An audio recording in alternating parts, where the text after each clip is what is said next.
संस्थाओं के महामंत्री हैं, सब ट्रस्ट की ओर से, सब सुंदर साथ की तरफ से उनका अभिनंदन है। हमारे ट्रस्ट के कोषाध्यक्ष महोदय उनको फूल माला पहना करके उनका स्वागत करेंगे और गुलशन जी सेठी वो भी जो है शर्मा जी का स्वागत करेंगे।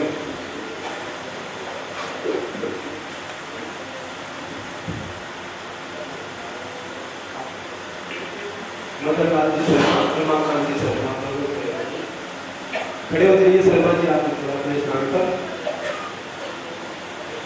बोलो श्री प्राणनाथ प्यारे की जय, बोलो श्री सद्गुरु महाराज की जय।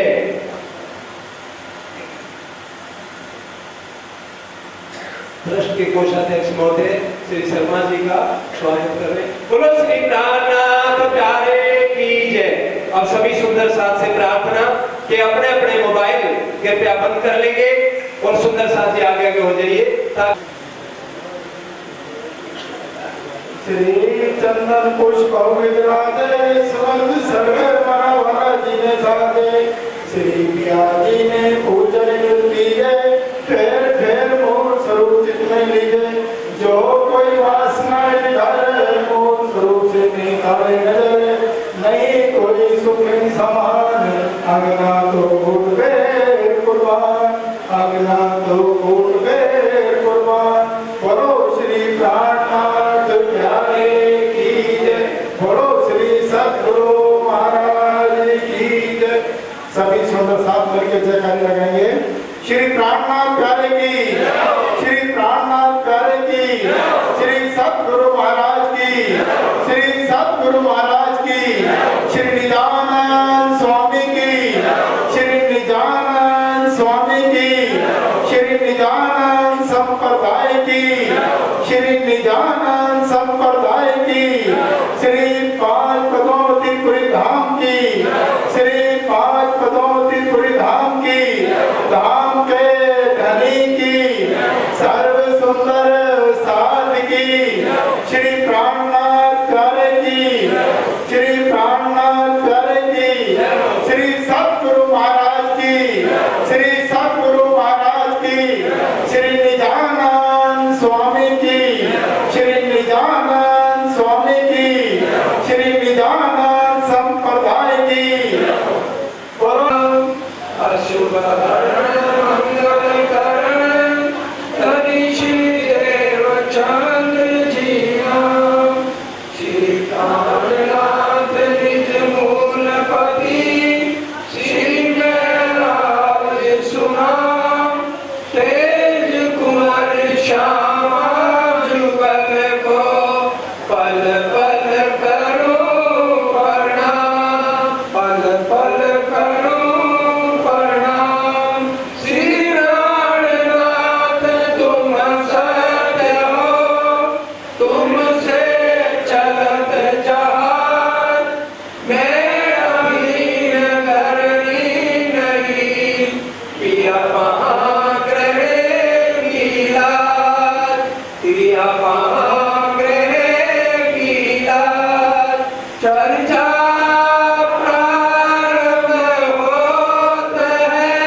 बहुत विध विस्तार तिनकी साख जो देत हो देखो संत विचारे देखो संत विचार सबने चित में लई।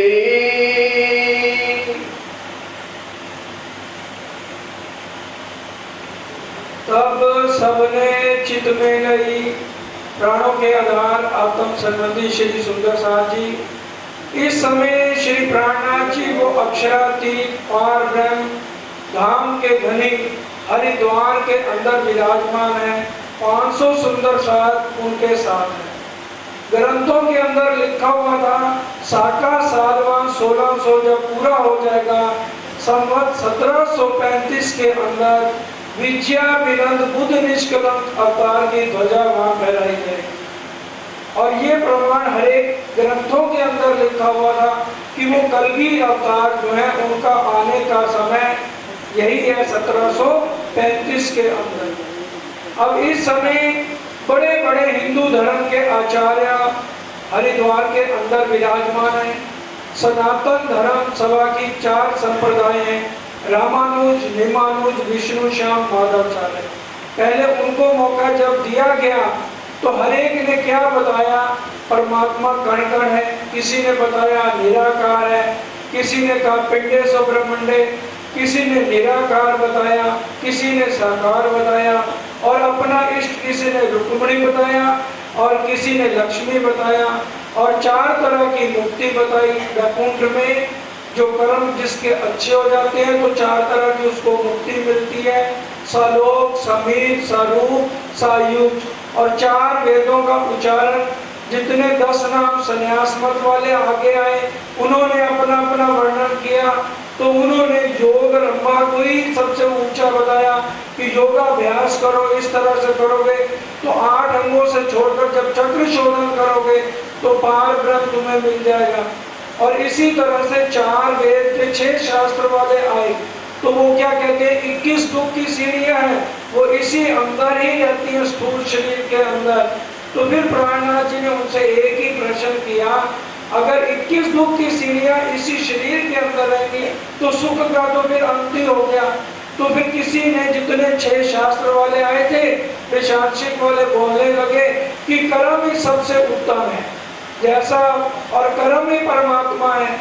अब प्राणनाथ जी एक ही प्रश्न करते हैं कि अगर कर्म ही परमात्मा है तो कर्म में तो जो है स्थिरता नहीं है। अगर हम पानी पीते हैं तो क्या पानी हम पीते ही रहते हैं? कर्म बदल जाता है और कर्म के अंदर भ्रम होता है। जैसे बच्चे ने स्कूल की परीक्षा दी, उसे पूछा जाए हाँ भाई पेपर दिया है, मेरिट लिस्ट आ जाएगी, तो क्या कहता है भाई पेपर तो दिए हैं, बाकी तो रिजल्ट बताएगा।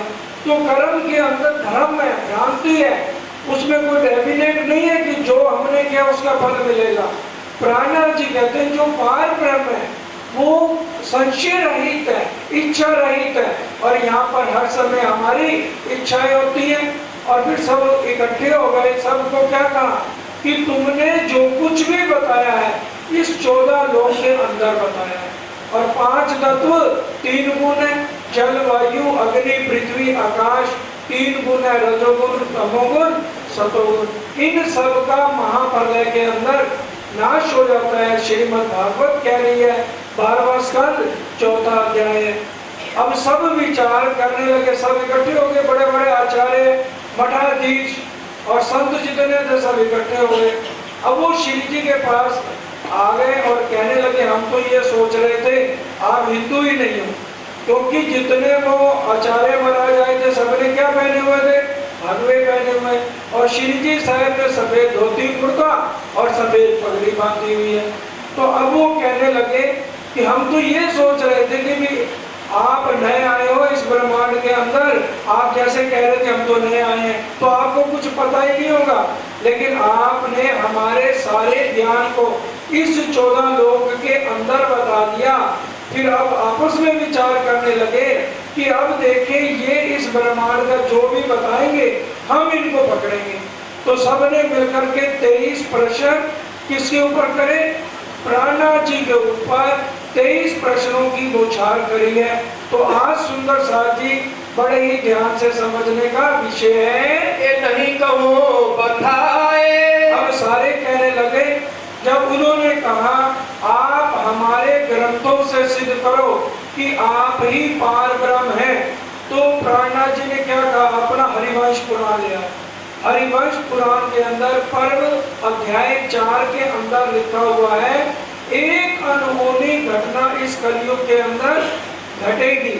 और वो अनहोनी घटना क्या है, व्यास जी राजा जन्मेजय को बता रहे हैं कि वो पार ब्रह्म मुनि ब्रह्म सृष्टि कभी भी इस ब्रह्मांड में नहीं आए, पहली बार वो इस ब्रह्मांड के अंदर आ रहे हैं। और उसका फल क्या होगा, जो भी जीव अपने देवी देवताओं को छोड़ के उनका ध्यान करेगा, उसके जीव को मुक्ति मिल जाएगी। क्योंकि वो जो ब्रह्म मुनि आएंगे, एक पार ब्रह्म के अलावा किसी का भी आगे वो सजदा नहीं बजाएंगे। ये किसमें लिखा था, हरिवंश पुराण के अंदर। उन्हीं के ग्रंथ थे, उन्हीं को दिखा दिया, ये देख लो भाई। पर्व अध्याय के अंदर लिखा है, ब्रह्म मुनि का आना जो है वो एक अनहोनी घटना होगी।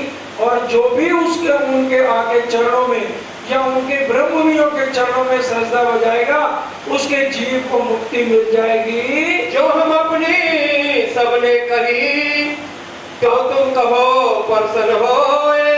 क्योंकि श्री जी साहब ने उन्हें क्या कहा कि आप अपना धर्म बताओ, गोत्र बताओ, इष्ट बताओ, आप किसका पूजन करते हो। संकट अगर आपके शरीरों पे आ जाएगा तो कौन सी देवी का पूजन करोगे। तो सब धर्माचार्यों ने अपना अपना बताया। अब इसी तरह से सब क्या कह रहे हैं, भाई आप अपना संप्रदाय बताओ, सेवन अपना निज कहो, गोत्र इष्ट और जाप। आपका गोत्र क्या है, इष्ट क्या है, आपका जाप क्या है। इस तरह से ये 23 प्रश्न श्री जी साहेब प्राणनाथ जी के ऊपर किए। साधन मंत्र पूरी कहो, कहो देवी प्रताप। और अपना साधन बताओ, आप कैसे उनका ध्यान करते हो, मंत्र बताओ, और आपकी पूरी कौन सी है। कृपा दृष्ट बोले तबे, सुनो साध सबको। अब कौन बोल रहे हैं, मेर के सागर। प्राणनाथ जी कौन है, मेर के सागर है, इष्ट के स्वरूप है, और इष्टों के इष्ट, और राजों के राजा, महाराजा, सम्राट, चक्रवर्ती, इनसे ऊपर तो इस ब्रह्मांड में शब्द नहीं है। अब वो खुद ही खड़े हो गए, और जैसे ही खड़े हो गए उनके चरणों में कौन आ गए, आए सेना सहित त्रिपुरार, आए ब्रह्मा जी पढ़त वेद मुखचार, विष्णु वाणी बोलत जय जयकार, भई नरो खंडार। आए सनकादिक चारों तंबलिए, खड़े सन विष्णु ब्रह्मण, जो ब्रह्म अनुभूति हुई अखंड, भई नरो खंड आरती। जितने देवी देवता थे आसमान से फूलों की वर्षा करने लगे कि आज हमारा सौभाग्य, एक बार ब्रह्म जिनका आना लिखा था, आज हमें उनकी सेवा का मौका मिल रहा है। अब जो रचयिता है ग्रंथों के, ब्रह्मा जी, विष्णु भगवान और शंकर भगवान को ज्ञान किसने दिया, अक्षर श्याम राज्य महाराज ने दिया श्यामा जी को। क्योंकि यहाँ पर श्यामा जी लेकर आई है सब सुंदर सार को, इसलिए सारा ज्ञान राज्य के द्वारा श्यामा जी को मिला। श्यामा जी ने दिया अक्षर ब्रह्म को, अक्षर ब्रह्म ने दिया सबलिक को, सबलिक ने दिया नारायण जी को, और नारायण ने इन्हें दिया देवी देवताओं को। और अब सारे देवी देवता किसके लिए आ गए, 33 करोड़ देवी देवता उस ब्रह्म और ब्रह्म सृष्टियों के सिर पर खड़े हैं सुंदर सा जी। तो अब प्राणनाथ जी बोलेंगे तो वो कह रहे हैं हम बोलेंगे ना आपके अंदर बैठ के, क्योंकि जहाँ वेदों की गवाही देनी है वहाँ ब्रह्मा जी देंगे, और जहाँ गीता की गवाही देनी है, क्योंकि गीता किसने लिखी, विष्णु भगवान ने, और जो आचार्य महाराज प्रश्न करेंगे गीता का उसको कौन बोलेंगे, विष्णु भगवान अंदर बैठ के बोलेंगे। महेश्वर तंत्र की कोई 28 पुराणों की कोई गवाही देनी है, 18 पुराण की गवाही देनी है, तो शंकर भगवान व्यास जी उनके अंदर बोलेंगे। अब सारे उनके चरणों में आ गए, और प्राणनाथ जी अब क्या जवाब दे रहे हैं उनको बड़े ध्यान से समझने का विषय है। प्रश्न प्रश्न को उत्तर तुमको दे हम सोए। श्री जी साहब क्या बोल रहे हैं, आपने जो हमें प्रश्न किए हैं, एक एक प्रश्न का उत्तर हम आपको देंगे। ग्राहक होए चित दे सुनो, तो कल युग भरम जाए। क्योंकि ग्राहक होए जो सुनो, सुनियो दुनिया आखिरी भाग बड़े हैं तुम, जो किन कानों ना सुनया सो करो दीदार खसम। वो आ गया, एक खसम सबका आ गया, और इसको चित्त देकर सुनना। और सुंदर साथ को भी क्या कह रहे हैं, आत्म स्वाद तो आवही, जो पलक न कीजे भंग, अरस परस यो हो वही, पर आत्म आत्म के संग। तुम्हें भी स्वाद तब आएगा जब आप अपनी पलक को भी नीचे नहीं करोगे। हरिद्वार के अंदर हमारे धाम के धनी, हमारे प्रीतम अब सब धर्माचार्यों को समझाने जा रहे हैं। 88,000 ऋषि भी ब्रह्म मुनि नहीं है, व्यास जी भी ब्रह्म मुनि नहीं है, सनकादिक भी ब्रह्म मुनि नहीं है, और किसी भी काल में नहीं आए। ये 28वें कलयुग में 1735 में साका सालमान का पूरा हो चुका है, और आज विद्या विनोद बुद्ध निष्कलंक अवतार की ध्वजा फहराने जा रहे हैं महामती प्राणनाथ जी। अब जो पद्धति है निजानंद संप्रदाय की, प्राणनाथ जी लेकर नहीं आए। महेश्वर तंत्र के अंदर शंकर भगवान को ये पद्धति दी गई थी। उन्होंने लिखा है कि ये पद्धति जब अनहोनी होगी इस ब्रह्मांड के अंदर, तो निजानंद संप्रदाय की उनकी ये वाली पद्धति होगी। जिसको पढ़ना हो महेश्वर तंत्र में अंदर पढ़ सकता है। पद्मावतीपुरी आप जाएंगे तो वहां भी मंगला दरबार के अंदर आप परिक्रमा में जाएंगे तो आप देख सकते हैं वो पद्धति के साथ लिखा गया है कि यह पद्धति शंकर भगवान ने ग्रंथ के अंदर महेश्वर तंत्र में कही है। सतगुरु ब्रह्मानंद है, सूत्र है अक्षर रूप। बड़े ध्यान से आज का विषय को समझने वाला है। सतगुरु ब्रह्मानंद है। क्या कहते हैं भाई, जितने भी आचार्य महाराज हैं उन्होंने पंच भौतिक वाले शरीर को अपना सतगुरु कह दिया, और प्राणनाथ जी ने उनकी बात को काट दी। क्या आपके ये जो सतगुरु है, सत्य का तो नाश नहीं होता, तो आप कैसे अपने सतगुरु पंच भौतिक वाले शरीर को कहते हो? अब सारे उनकी ताक पे सबकी नजर प्राणनाथ जी के ऊपर है। अगर ये एक भी बात इस ब्रह्मांड के अंदर की बोलेंगे तो हम उसी टाइम इनको पकड़ेंगे। अब प्राणनाथ जी कहाँ से बोल रहे हैं? परम धाम से बोल रहे हैं प्राणनाथ जी। और क्या कह रहे हैं? सतगुरु ब्रह्मानंद है। हम ये 5 तत्व शरीर वाले को सतगुरु नहीं मानते। सतगुरु कौन है? सच्चिदानंद जो पार ब्रह्म है। सत कौन है? अक्षर ब्रह्म। क्योंकि हमारा जो ज्ञान है, जहां दुनिया वालों का ज्ञान खत्म हो जाता है वहां से हमारा ज्ञान शुरू, ABC शुरू होती है। तभी वाणी में प्राणनाथ जी आगे चलते सुनना, जब भी चर्चा होगी ये वाणी बोली जाती है। वाणी मेरे पियू की न्यारी जो संसार। हमारा ज्ञान वहां से शुरू है जहां दुनिया वाले बड़े बड़े ऋषि मुनि थक जाते हैं, और ब्रह्मा जी भी आगे सांस सुनने तक भी नहीं जा सके, उनका दम घुटने लगा। तो इसलिए वो प्राणनाथ जी क्या बोल रहे हैं कि हम पंच भौतिक शरीर वाले को सतगुरु नहीं मानते। जो पार ब्रह्म है वो सद चिद आनंद है, और जो पार ब्रह्म की अर्धांगिनी श्यामा महारानी हमारी सतगुरु है, क्योंकि उनको दर्शन देने के लिए पार ब्रह्म स्वयं आए थे। उन्हीं को ही उन्होंने भेजा था कि इस ब्रह्मांड के अंदर जाओ। जब सतगुरुदेव चंद जी को दर्शन दिए थे सुंदर साथ जी, तो मूल मिलावे वाला पूरा श्रृंगार करके रांची महाराज आए थे। केसरी रंग की इजार, सफेद रंग को जामा, सिंदूरिया रंग की पाग, आसमानी रंग जराब की पिछोरी, और वो सतगुरु की शक्ति इस खोखे के अंदर विराजमान होती है। हम तब कहते हैं कि ये हमारे सतगुरु हैं।